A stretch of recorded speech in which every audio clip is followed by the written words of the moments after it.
Assalamualaikum warahmatullahi wabarakatuh. Perkenalkan, nama saya Fikrian Nur. Saya dari kampus Universitas Islam Negeri Sultan Haji Muhammad Idris Samarinda. Saya di sini mengambil Fakultas Syariah, Prodi Hukum Tata Negara.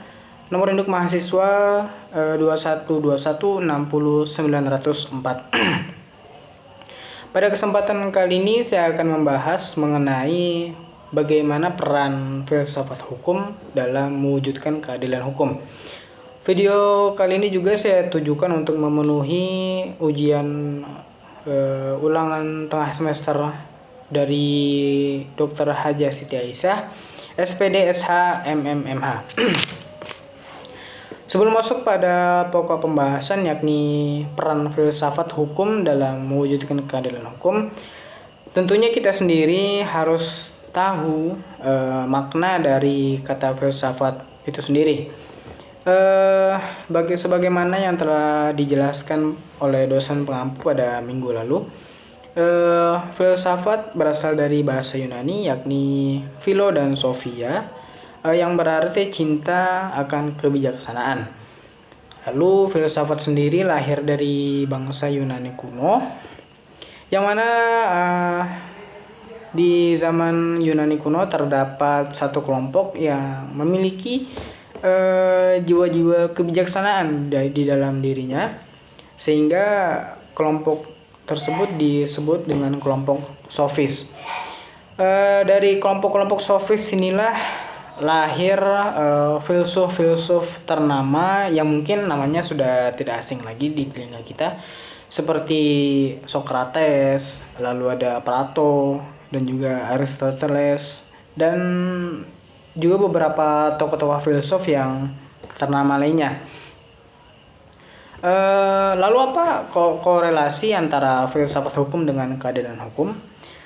Tentunya filsafat hukum dengan keadilan hukum itu sangat erat hubungannya, apalagi untuk negara kita, khususnya negara Indonesia, yang mana negara kita menganut negara hukum.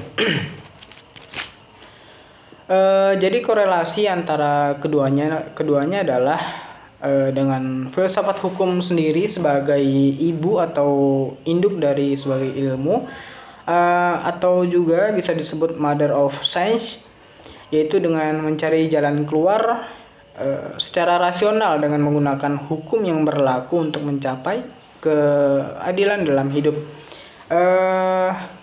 Seperti contoh, jika ada suatu negara yang mungkin ada hukum yang mungkin belum dapat tercapai atau terlaksana, nah disinilah filsafat hukum itu dijalankan dengan mencari jalan-jalan keluar yang baru untuk bisa hukum di negara tersebut bisa berjalan dengan semestinya, begitu. Jadi peranan filsafat dalam hukum tidak akan pernah selesai karena filsafat sendiri menyelidiki tidak hanya dari satu sisi, melainkan dari segala sisi. Filsafat hukum memfokuskan terhadap orientasi dari segi masalah fungsi, dan filsafat hukum itu sendiri melakukan penertiban hukum, penyelesaian pertikaian, pertahanan, dan memelihara tata tertib. Jadi untuk seseorang yang memiliki pemikiran filsafat hukum, tentunya memiliki dampak yang positif dalam dirinya. Sebab seseorang yang memiliki pemikiran filsafat pasti akan melakukan analisis yang tentunya tidak dangkal, tetapi mendalam dari setiap persoalan hukum yang timbul di masyarakat. Seperti